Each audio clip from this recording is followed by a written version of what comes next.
அவருடைய வாதத்தை நான் முடிச்சிடுறேன். ஒரு 3-5 நிமிஷத்தில் எடுத்துருவேன். அவ்வளோதான். நான் கிட்டத்தட்ட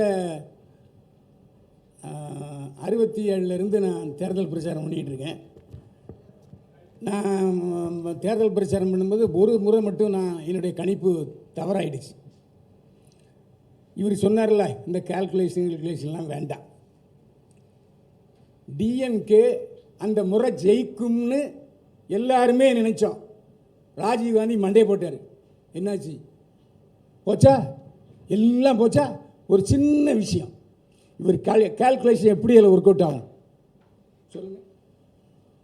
அதாவது ராஜீவ்காந்தியோடைய மரணம் திமுகவுடைய தோல்வியை பாதித்து அண்ணா திமுகவை ஆட்சி கொண்டு வந்தது. இதில் நீங்கள் சொல்கிற எந்த ஒரு கோட்டு வாட்ச் அதுதான் அந்த 50 ஓட்டு சொன்னேன் இல்லைங்களா, மீடியா மறைக்கிற பேட்டர்ன். ஏடிஎம்கே டிஎம்கே வாங்குகிற மொத்த ஓட்டு 50%, அதில் அவங்க கட்சி ஓட்டு 2 பேருக்கு சேர்ந்து 30, அவங்க 2 கூட்டணியும் 5 பேர் காசுக்காக வாக்களிக்கிறாங்க. 5 பேர் காசு இல்லாமல் அவங்க வந்து இவர் தான் ஜெயிக்கிறாரு, இவர் தான் ஜெயிக்கணும், இவர் தான் ஜெயிக்க போகிறாரு, ஜெயிச்சாதே நல்லது. புரியுதுங்களா? அது பல இருக்குது. ஜெயிச்சாது, ஜெயிக்க போகிறாரு, ஜெயிச்சா நல்லது, ஜெயிச்சிருவாரு, ஜெயிக்கிறவங்களும் ஓட்டு போட்டுருவோம். அதுதான் அப்போது அந்த அலை, அதுக்கு பேர் வேவ். அதை நான் தமிழில் சொன்னேன், இங்கிலீஷில் சொன்னேன், நீங்கள் அலைன்னு சொல்றீங்க. இப்போ நான் அது வேவ்னு சொல்கிறேன். 10% வந்து கடைசி வரைக்கும் பார்த்துட்டு கடைசி நேரம் வேவ் பார்த்துக்கிட்டு அந்த வேவோடு போய் சேர்ந்துருவாங்க. அன்றைக்கி அந்த வேவ் இருந்துச்சு. இது ஒரு பெரிய விஷயம் இல்லை. அப்போது வேவ் கிரியேட் பண்ணலாம். அடுத்து இல்லை, இது அவர் வேவை கிரியேட் பண்ண முடியாது. அதுக்காக அவரோட எவனையா சாவரிக்க முடியும்? அதெல்லாம் முடியாது. அந்த பேச்சு நடக்காது. அதே மாதிரி இப்போ வந்து சமீபத்தில் யாரும் காசு வாங்காமல் ஓட்டு போடுறதில்ல. உண்மையா இல்லையா? ஏன் அவளுக்கு காசு வந்துருச்சு, எனக்கு காசு வரல, ஓட்டை மாற்றி போட்டுடுறாங்க. அந்த மாதிரி இருக்குது. அதே மாதிரி ஆரம்பத்துலேருந்து ஒரு கட்சியில் இருக்கிறவங்க அந்த கட்சிக்கு தான் ஓட்டு போடுவாங்க. அதே மாதிரி இவர் சொன்ன கூட்டணி கணக்கு இருக்குது பார்த்தீங்களா, என்றைக்குமே அந்த கணக்கு செல்லுபடியாகாது. திமுகவுக்கு தனி ஓட்டு அதில் தெரியுதா? இல்லை. அண்ணா திமுகவுக்கு தனி ஓட்டு தெரியுதா? இல்லை. பாமக தெரியுதா? இல்லை. எல்லாம் கூட்டணி நிற்காங்க. அப்போ எல்லா கட்சிக்காரங்களும் போட்ட ஓட்டு தான் அது. அது எப்படி திமுக கூட்டணி கிடைச்ச ஓட்டுன்னு சொல்லுவீங்க? அதெல்லாம் பொய்ங்க. அதனால தான் பார்த்தீங்கன்னா நீங்கள் இந்த தேர்தலில் கூட மோடி ஜெயிக்க மாட்டாருன்னு சொன்னாங்க. இருங்கங்க, இப்போது என்னென்னா, நான் தான் சொன்னேன், நீங்கள் பீச்சுக்கு போங்க, கோவிலுக்கு போங்க, எங்கேயாவது கும்பலாக நியூட்ரலாக வரவங்களை போங்க. நான் சொல்கிறேன், ஒரு ஆள் ஒரு கட்சியில் இருந்தால் அந்த வீட்டில் இருக்கவங்க எல்லாருமே அந்த கட்சினே கணக்கு வச்சுக்கோங்க. ஏன் இருங்க நான் சொல்கிறேங்க, உங்கள் வீட்டு தெருவை கற்பனை பண்ணி பாருங்கள். குறுக்க நடுக்க போங்க, 25 வீடு நீங்கள் போங்க, கணக்கு பண்ணுங்கள். நீங்கள் பாருங்கள் எந்தெந்த கொடி அப்படின்னு கணக்கு பண்ணுங்கள். 100 வீட்டில் 40 வீட்டில் தான் கொடி இருக்கும். கொடி இருக்கும் மீன்ஸ் கட்சிக்காரன் இருப்பான் ஒருத்தன், மீதி 60 பேர் எந்த கட்சியும் சேராதவன் தான். இவ்வளோ தான் இவங்க. அடுத்து இப்போ நீங்கள் வந்து வானை சீனிவாசன் வெர்சஸ் கமலஹாசன் கோயம்புத்தூர் கிழக்கு தொகுதியில் நின்னாங்க. கடைசி வரைக்கும் கமலஹாசன் தான் முன்னிலை இருந்தார். ஒரே ஒரு ஓட்டு வந்துச்சு, துபுக்கடின்னு கமலஹாசன் விழுந்துட்டார், வானை சீனிவாசன் வந்துட்டாங்க. இதுக்கு இவர் என்ன சொல்ல போகிறாரு? பதில் சொல்ல தெரியலையா? பதில் சொல்ல தெரியல சொல்லுங்க. ஏங்க ஒரு செகண்டுங்க, நான் கேட்குறேன்.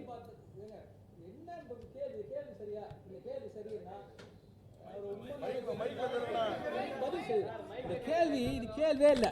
என்னவோ ஒரு இன்சிடென்ட்டாக அது நான் சொல்கிறது இன்சிடென்ட். எப்படி ஊரில் இருக்கிறவங்க எல்லாம் பண்ணுறது, பெரிய பெரிய ஆளுங்கெல்லாம் விஐபிலாம் பண்ணுறது பேசிக்கே தெரில. நான் பேசிகிட்டு இருக்கிறேன், அந்த தெரில வந்து அவர் வந்து என்னங்க இது காசு ஏதாவது நியாயமாக பேசணும்ல. நான் சொன்னதில்ல, இது ஒரு பர்சன்டேஜ்னு கணக்கை தப்பாக போடுறாங்கன்னு சொல்கிறேன்.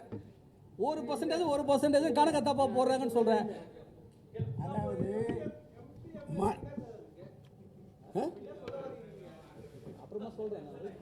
இல்லை நான் உடைச்சிடுறேன். இன்னொன்று சொல்கிறேன், மனம் ஒரு குரங்கு. அதாவது வீட்டில் இருந்து காசு வாங்கிட்டு போவான், அங்கே போய் ஓட்டு போடணுன்னு போன உடனே சூரியன் வரும் போட்டுவான், ரெட்டை இலை வரும் போட்டுவான். இதை எந்த கணக்கில் வைப்பீங்க? அத்த சேம் மூமெண்ட் மாறிடும். இதான் சொன்னேன், மைண்டு பாட்டனே. இதான வாக்களிக்கும் முறைன்னு சொன்னேன். அதான் பாட்டனே. 60 பேர் ஏற்கனவே டிசைடட் ஓட்டடு. நம்மலாம் டிசைட் பண்ணி வச்சுருக்கோம். நீங்கள் தான் சொல்கிறீங்களா, அவன் அதுக்கு தான் போடுவோம், அதுக்கு தான் 60 பேர் தான்றாது. 40 பேர் கட்சிக்காரன்னு சொல்கிறேன்ல, அது மாதிரி கட்சி சேராத 20 பேர் ஏற்கனவே முடிவு பண்ணிட்டான்றேன் நான். 40 பேர் முடிவு பண்ணலன்ற நான். அவன் என்ன பண்ணுவான், அதான் சொல்கிறேன், எவன் காசு கொடுக்கணும் அவனுக்கு ஓட்டு போடலாம் பார்க்கலாம், இல்லை போடலாம், என்ன ஓட்டு போட்டு என்ன ஆக போகுது. அவன் மைண்டு புரியுதுல்ல. 40 பேர் அவன் காசு வந்துச்சுப்பா, எல்லாம் வந்துச்சுப்பா, அவன் எனக்கு தான் கொடுத்தான், எங்கள் அப்பா அம்மாக்கெல்லாம் சேர்த்து தான் கொடுத்தான். ஆனால் யாருக்கும் நான் சொல்ல மாட்டேன். ஏன்னா அவன் கூப்பிட்டு எல்லாரையும் கூப்பிட்டு உனக்கு உனக்கு உனக்கு ஒரு வீட்டு வந்து கொடுக்க மாட்டான். அப்படியே திட்டு வேலை எப்படிங்க பண்ணுவான், ஒரு ஆளுக்கு தான் கொடுப்பான். அவன் அதே திட்டு வேலையை அவங்க வீட்டில் பண்ணிட்டு போயிடுவான்.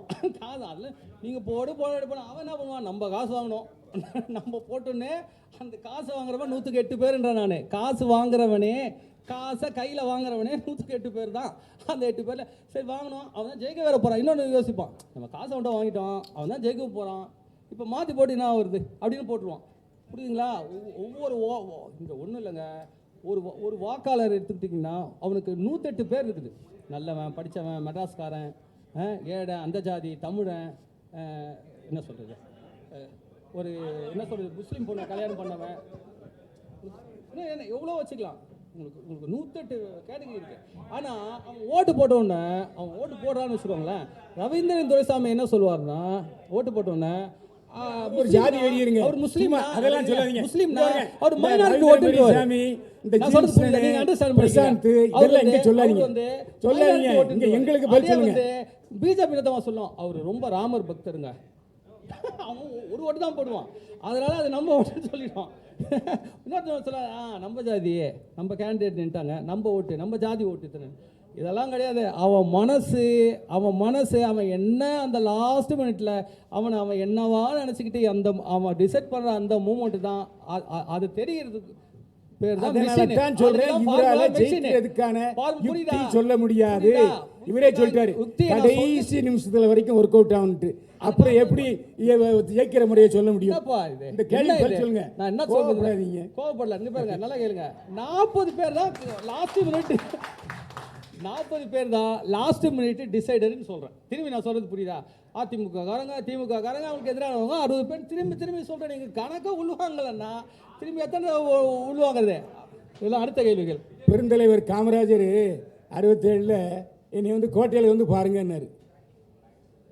திமுக ஜெயிச்சது, அதுவும் கூட்டணியில் ஜெயிச்சு தனி பெரும்பான்மையில் தனியாக ஆட்சி அமைச்சாங்க. அதே மாதிரி எப்போவுமே யாருடைய மனதையும் யாரும் முடிவெடுக்க முடியாது. இது ரகசிய ஓட்டெடுப்பு முறை.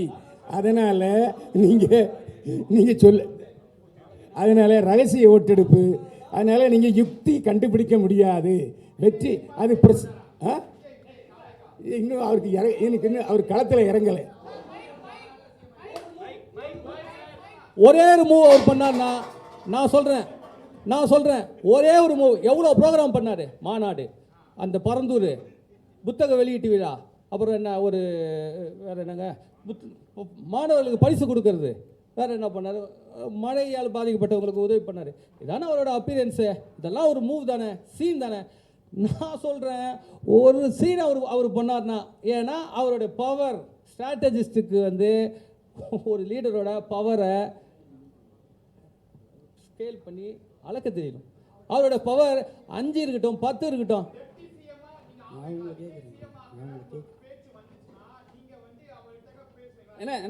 கண்டிப்பா பேசுவேன். அவர் என்ன ஏதோ கண்டிப்பாக ஒரு நாள் நான் அவர்கிட்ட ப்ரோக்ராம் கொடுப்பல, கேட்பார்ல, ஒரு ப்ரோக்ராம் தானே, இதை நீ செய்ய, இதையே நீ செஞ்சிருந்தீங்கன்னா வேற என்னன்னு இருப்பேன் நான். ஒரு நிமிஷம் இவ்வளோ நேரம் புரியுதா? இவ்வளோ நேரத்தையே விஜய் இப்போ பாருங்க, மெஷின் வந்து ஏன்னு தெரியுங்களா, இந்த டைலாக் பாருங்க, ஒரு மெஷின் பேர் வச்சிருக்கேன் இல்லையா, 1 மினிட் ப்ளீஸ், 1 மினிட் ப்ளீஸ். ஏன் மெஷின் பேர் வச்சிருக்கேன் தெரியுமா? அந்த மெஷின்னா என்ன, நண்பன் படத்தில் சொல்லுவார் பாருங்க, ஹியூமன் எஃபர்ட்டை கம்மி பண்ணி ஒரு நாள், ஒரே ஒரு நாளில் அவர் ஆக்க முடியும். தமிழ்நாட்டு மக்கள் எல்லாம் ஆக்க முடியும், தமிழ்நாட்டு மக்கள் எல்லாம் ஒத்துக்க வைக்க முடியும். கண்டிப்பாக ஆக்குவேன். நானும் ஒரு பெரிய கட்சியோட பெரிய பொறுப்பில் இருக்கிறேன். ஒரு கட்சிக்கும் ஒரு பெரிய வாக்காளர்கள் தமிழ்நாட்டில் நிரந்தரமாக இருக்கிறாங்க. பைல்வான் அண்ணன் சொன்ன மாதிரி நிரந்தரமாக இருக்கிறாங்க, மாற்று இல்லை. ஆனால் யார் கட்சியும் சாராமல் அந்த நேரத்தில் முடிவெடுக்கிற ஒரு குறிப்பிட்ட பர்சன்டேஜ் ஓட்டு வங்கி தமிழ்நாட்டில் கண்டினியூவாக இருக்குது. ஒரு 20% 25%, இப்போ 30% கூட சொல்கிறாங்க. அவங்க வந்து எந்த கட்சியும் சார மாட்டாங்க, எந்த அமைப்பை சார மாட்டாங்க. அன்றைக்கு யார் இந்த நாட்டுக்கு நல்லது செய்வாங்கன்னு நினச்சி ஓட்டு போடுவாங்க. அதை தான் அவர் வந்து ப்ரெசன்டேஷனாக இங்கே கொடுக்க விரும்புகிறாரு, அதுதான் கொடுத்துருக்காரு. இல்லை என்னோட நாலேஜில் நான் சொல்கிறேன், நீங்கள் பதில் சொல்லுங்கள். அப்புறம் இருங்க சார். சார் இல்லை சார் எனக்கு தெரிஞ்சு சொல்கிறேன்.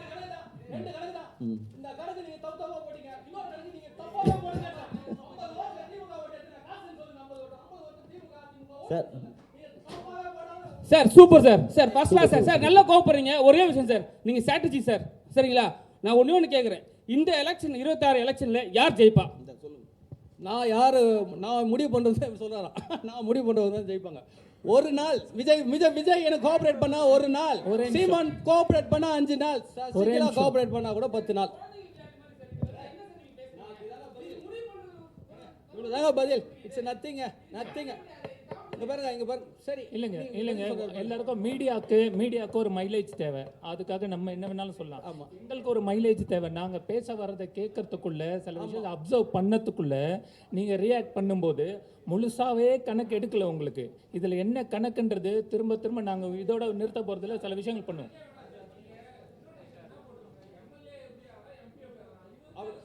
இல்லை சார், அப்படி போலவே இல்லை சார். இந்த ஸ்ட்ராட்டஜியை போடல சார். இந்த ஸ்ட்ராட்டஜியை பிளான் பண்ணா என்ன ஆவாங்க சார்? ஸ்ட்ராட்டஜின்றது அரசியலுக்கு போட்டா கக்கூஸ் கல்வத்துக்கா சார் அனுப்புவாங்க? எம்எல்ஏ ஆவாங்க, எம்பி தான் ஆவாங்க. கரெக்டா? அதுக்கு தானே ஸ்ட்ராட்டஜின்னு சொல்லிட்டு இருக்கோம். அடுத்து என்ன ஆவாங்க? இந்த ஸ்ட்ராட்டஜியை எல்லா எம்எல்ஏவும் வந்து ஃபாலோ பண்ணுங்கலாம் யாரும் சொல்லலை. சொல்றதுக்கு விஷயம் என்னன்னா, நீங்க பேட்டர்ன் படி இந்த பர்சன்டேஜ் அந்த பர்சன்டேஜ் சொல்றது இல்லை. நீங்க கேள்வி கேட்டீங்க பார்த்தீங்களா? விஜயை ஒரே நாளில் சிஎம் ஆக்க முடியும்னு எவனா சொல்ல முடியுமா? மீடியா மைலேஜுக்காக பேசுறது இருந்தால் இதெல்லாம் பேசியிருப்பார். அவர் இது வரைக்கும் மெதுவாக தான் பேசிட்டு இருந்தார். ஒரே நாளில் விஜயை சிஎம் ஆக்கி எங்கள் ஸ்ட்ராட்டஜி படி காட்ட முடியும். அதுக்கான மூவ்மெண்ட்டும் நான் பண்ணிட்டு இருக்கேன். ஆதா ஒரிஜினாவை நான் மீட் பண்ணியிருக்கேன் 2 தடவை. ஓகேவா? இதுக்கப்புறம் நான் என்ன சொல்கிறீங்க? ஓகே, தாடி பாலாஜி இங்கே வரதா இருந்தது, வரல. இருங்க, போஸ்டிங் இல்லை அவருக்கு, அங்கேயும் கொடுக்கல இங்கேயும் கொடுக்கல. எங்கேயாவது ஒரு இடத்துல வரும்போது அது வேற மாதிரி ரியாக்ட் ஆகிடக்கூடாது. அந்த ஒரு இது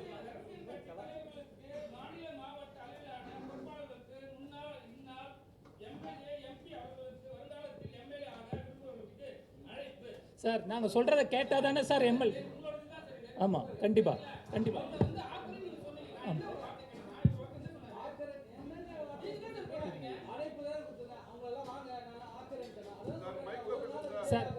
சார் 5 நாள்ல சீமானன் ஆக்க முடியும். சசிகலா அம்மாவை 10 நாள் ஒரே நாள்ல விஜய் சிஎம் ஆகணும். எப்படிங்க சொல்ல முடியும்? 10 நாள் தாங்க ஜீரோ. நீங்க நினைக்கிற சசிகலா சிஎம் ஆகுறது மைலேஜுக்காக பேசல. சசிகலா கிட்டத்தட்ட செத்து போன மாதிரி இருக்காங்க இப்போதைக்கு. அவங்களே உருவாக்க முடியும்னு சொல்றேன். இந்த வார்த்தை தப்பான வார்த்தை கிடையாது. அப்படி கூட இல்லை. அவங்க தனியா டிவி வச்சிருக்காங்க. வேண்டாம், வில்லங்க பண்ணி விட்டுறாதீங்க. நான் சொல்றது அரசியல், உழைப்பை கெடுத்து விட்டுறாங்க. நான் சொல்றது அரசியல். கிட்டத்தட்ட அரசியல் அவங்க இருக்காங்களா? ஏதாவது ஆக்ஷன் இருக்கா? கிட்டத்தட்ட ஆக்ஷன் இருக்கு. டெய்லி பத்திரிகாரங்களை பார்க்குறாங்க, டெய்லி கேள்விக்கு பதில் சொல்றாங்க. அவங்களையே சிஎம் ஆக்க முடியும் நாங்கள் சொல்றோம்னா, எங்கள் விஷயத்த இருங்க, எங்கள் விஷயத்த யாரெல்லாம் வரலன்னா நீங்கள் கேட்டால் தானே. ப்ரெஸ்ன்றதே மைலேஜுக்கு என்ன வேணாலும் பண்ணலாம். இதை வந்து நான் இப்போ பேசினதை வேற மாதிரி கூட சொல்லலாம். நான் சொல்ல வர விஷயம் ஒரே ஒரு விஷயங்க.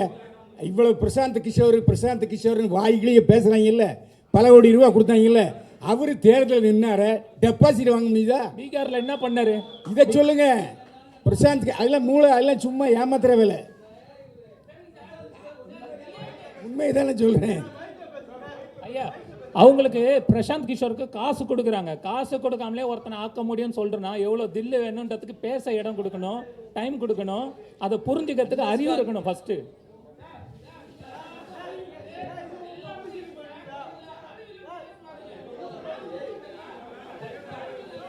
மகேஷ், அதெல்லாம் சொல்லக்கூடாது. என்ன பிரஸ் நீ ஹேண்டில் பண்ற? அறிவுலாம் எப்படி சொல்லுவ நீ பிரஸ்? பொதுவா சொல்றேன். வார்த்தைகள் கவனம்ப்பா, வார்த்தைகள் கவனம். இந்த பிரஸ் மீட் எப்படி வச்சிருக்கணும்னா, நீங்க என்னெல்லாம் சொன்னீங்களோ அதெல்லாம் பிரிண்ட் அவுட் போட்டு கொடுத்துருங்க. அதுக்கப்புறம் நீங்க கேளுங்க. நீங்க சொன்னதே எங்களுக்கு புரியலைங்க. யாருக்கா புரிஞ்சாங்க கை வைத்துங்க. யாருக்கா புரிஞ்சா கை வைத்து. அதுக்கு நான் ஆரம்பத்தில் அதான் சொன்னேன். இவரு இல்லை, உங்க நோக்கமும் நிறைவேறல. சொல்லவா? 2 கணக்கு, ஒரு கணக்கு, 2 கணக்கு, 2 கணக்கு, ஒரு கணக்கு நீங்க எல்லாம் தப்பா தான் போட்டிருக்கீங்க. ஒரு கணக்கு நீங்க தப்பாவே போடுங்க. தப்பாவே போடுங்க, என்ன வேணா சொல்லுங்க. 50 ஓட்டும் திமுக அதிமுக. மேன் பவர்னு சொல்லுங்க, மணி பவர்னு சொல்லுங்க, என்ன வேணா சொல்லுங்க. அப்போ கூட என்னங்க ஈஸி கேக் வாக்குங்க, கேக் வாக்குன்னு சொல்றேன். தெளிவா சொல்றேன் அண்ணே அண்ணே மீடியா பவர் சார், சார். சொல்றேன். ஓட்டர்ஸ் பேட்டர்ன் சொல்ல சொல்லி கேக்குறேன். Voters sir. பேட்டர்ன் சொல்ல சொல்லி சார், கேக்குறேன். சார். லாஸ்ட் நான் சார். வந்து இந்த கணக்கை சேலஞ்ச் எடுத்துக்க சொல்றேன். இந்த பீப்புள்ஸ் நம்பர் பேரெல்லாம் வாசிச்சேன் இல்லையா, இப்போ போட்ட கணக்கு நீ ஒரு நம்பர் ஒரு பர்சன்டேஜ் தப்பா போட்டிருக்க. நீ மக்கள் கிட்ட முட்டி போட்டு மன்னிப்பு கேட்கலாம். மக்கள் காசுக்காக வாக்களிக்கிறீங்கன்னு சொல்றீங்க. நீங்க ஒவ்வொருத்தரும் முட்டி போட்டு மன்னிப்பு கேட்கலாம். இந்த வீடியோவை நான் மக்கள்கிட்ட கொண்டு போவேன். இது மக்களுக்கான அரசியல், இது மந்திரிக்கான அரசியல் இல்ல, இது கல்வி சார்ந்தது. நீங்க பணத்தை வச்சு ஜெயிக்க முடியும் நினைக்கிறீங்க, பணம் இல்லாம ஜெயிக்க வைக்க முடியும்னு. அது விஜய் என்ன இருந்தாலும் சரி, சீமா இருந்தாலும் சரி, சசிகலா அம்மாவா இருந்தாலும் சரி, நான் அது எதுக்கு சொல்றேன்னா ஆல்மோஸ்ட் ஜீரோ அவங்க நீங்க நினைப்பீங்கன்றதுக்காக சொல்றேன். 0, 5, 10 அப்படின்றத உங்களுக்கு புரியறதுக்காக சொல்றேன். ஏன்னா அவங்க திரும்பி கொண்டு சரிண்ணே, நீங்க காசு இல்லாம முதலமைச்சர் சொல்றேன். கணக்க நீ தப்பாவே போடு, உனக்கு புரிஞ்சுக்க. 25% ஆனா கூட 25 மீதி 50ல 26 ஓட்டை ஒரு தலைவனால வாங்க முடியலன்னா அந்த தலைவன் ஒரு நல்ல தலைவன் யார் தெரியுமாங்க? இந்த தோல்விக்கு தன்னை பொறுப்பேற்றுக்கொள்ளுங்க. இப்போ பொறுப்பெடுத்து என்ன ஆனால் என்ன இங்கே எல்லாரும் என்ன சும்மா சொல்லிக்கிறாங்க, தோல்வி தான் தோக்க போகிறது உறுதி என்று மறைமுகமாக மக்களுக்கு சொல்கிறாங்க. எப்படி தெரியுங்களா? எல்லாரும் காசு வாங்காமல் ஓட்டு போடுங்க, காசு வாங்காமல் ஓட்டு போடுங்க, காசு வாங்கி ஓட்டு போடுறாங்கன்னு சொல்கிறதா வந்து அந்த தலைவர்கள் யாருக்காக வேலை செய்கிறாங்கன்றது தெரியும். இந்த கேள்வி அந்த தலைவர்கள்கிட்ட போச்சுன்னா யார் ஏ டீம் பி டீம்லாம் தெரிஞ்சிடும்.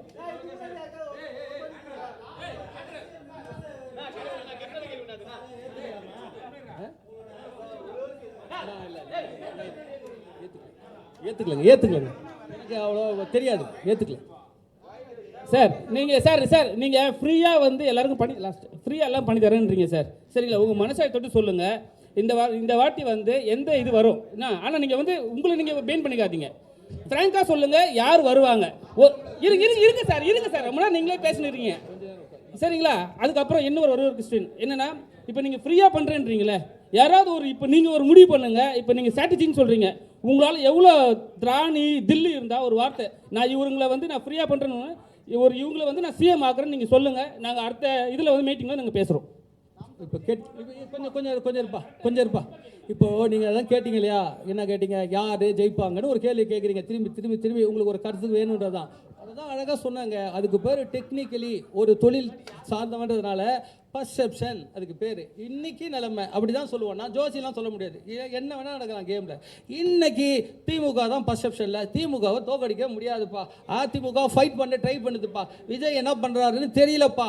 அவர் பர்செப்ஷன் வார்லே இல்லைப்பா. அவர் என்னப்பா மூவே கொடுக்கல. ஸ்ட்ராட்டஜிஸ்ட் வந்தவர் என்னப்பா பண்ணார் புரியுதுங்களா? சீமான் அவருக்கு வெற்றியை பற்றி கவலை இல்லைப்பா, அப்படியே நம்பர் கேம் உள்ள போயிடுவாருப்பா. உங்களுக்கு புரியுதுங்களா? இதெல்லாம் பர்செப்ஷன். நம்பர் நான் சொல்கிறது, நான் உள்ளே இறங்கினேன்னா உங்கள் எல்லாருக்கும் அடுத்தது வரும்போது ஏன்னா நான் எனக்கு புதுசு, நான் உணர்ச்சி பேசுகிறேன். நான் அரசியல்வாதி இல்லை. உங்களுக்கு அரசியல்வாதியாக இருந்தால் இந்த மாதிரிலாம் உட்காந்து எனக்கு நான் கேஷுவலாக இருந்துட்டு போயிடுவேன். மனசுலேருந்து பேசுகிறவன் நான். எனக்கு வந்து பர்ஃபார்மன்ஸ் வராது. ஸோ இப்போ என்னென்னா, நான் அடுத்து வந்தேன்னா சீமான் அண்ணன் கிட்ட பேசிட்டேன்னு வச்சுக்கோங்க. இல்லை அவர் என்னவோ தம்பி 5 நாள் ஆக்குறேன்னா ஆக்குடா, அவ்வளோதானங்க ஆக்கிடுறா, நீ என்னடா சிஎம் துணை முதல்வரா எடுத்துக்கிடான்னா அடுத்த தடவை அவரை வச்சு அண்ணா இதானே ரிப்போர்ட்டு, நீ தானே சிஎம், அவரை கன்வின்ஸ் பண்ணி அவரை உட்கார வச்சு உங்களுக்கு ரிப்போர்ட்டை கொடுப்பேன். நான் பேச மாட்டேன். இனிமே நமக்கு பேசுகிற வேலை இல்லை, யோசிக்கிறது வேலை. அதை வந்து நான் சொல்கிறது எனக்கு கஷ்டமாக இருக்கலாம், ஆனால் நான் யோசிச்சது எல்லாம் இருக்கிறத அளக்கிறது என் வேலை. உங்களுக்கு அண்டர்ஸ்டாண்ட் சார்? சீமான் விஜய் சீமானு உங்கள்கிட்ட இது பண்ணுறாங்க, விஜய் உங்கள்கிட்ட காசு பே பண்ணுறாங்க. எங்கே போகிறீங்க நீங்கள்? சீமான் போவீங்களா, விஜய் போவீங்களா? இல்லை ரெண்டு. இப்போ நல்லா ஏன் போவேன்னா, இப்போ ஒரு வேலைக்காரன் நான் சும்மா தான் செய்ய போகிறேன்னு சொல்கிறேன். முதல் விஷயம், எனக்கு நான் துணை முதல்வர் தான் எனக்கான கூலின்னு சொல்கிறேன். ஒரே நாள் வேலை செஞ்சிரு யார் விஜய் என்னன்னா ஒரே நாள் செஞ்சிருவேன். அவர்கிட்ட தான் ஃபஸ்ட்டு போவேன். அவர்கிட்ட தான் ஃபஸ்ட்டு போவேன். ஒரு நாள் போதும். புரிய வச்சு இவ்வளோதான் நான் மூவே, இதான் நான் ரிப்போர்ட்டு, இந்த புள்ளி விவரத்தை எடுத்து மீடியாவுக்கு கொடுத்துருந்தேன். நீங்கள் சொன்னீங்களா பேப்பர்லன்னு. அப்போ அவர் என்ன கிளைம் பண்ண சொல்லுன்னு தெரியுங்களா? நான் அவர் என்ன மூலம் கிடையாது, கிளைம் பண்ண சொல்லுவேன், எவிடன்ஸ் கொடுப்பேன்னு சொல்கிறேன், ப்ராப்பர் எவிடன்ஸு. அப்போ கேளுங்க நீங்கள். சீமானண்ணனுக்குன்னா அவருக்கு அண்ணன் ஒரு 2 மூவ் முடிச்சிருந்தேன், ஒரு சேஞ்ச் பண்ணுனேன் கேமில் முடிச்சுன்னா 5 நாள் தானே. அப்போ எனக்கு நான் 5 நாள் வேலை செய்வேன்னா, ஒரு நாள் வேலை செய்வேன்னா, நான் ஒரு நாள் வேலை செய்ய தான் ஆசைப்படுவேன். ஃபஸ்ட்டு ப்ரிஃபரன்ஸ், வேறு ஒன்றும் இல்லை.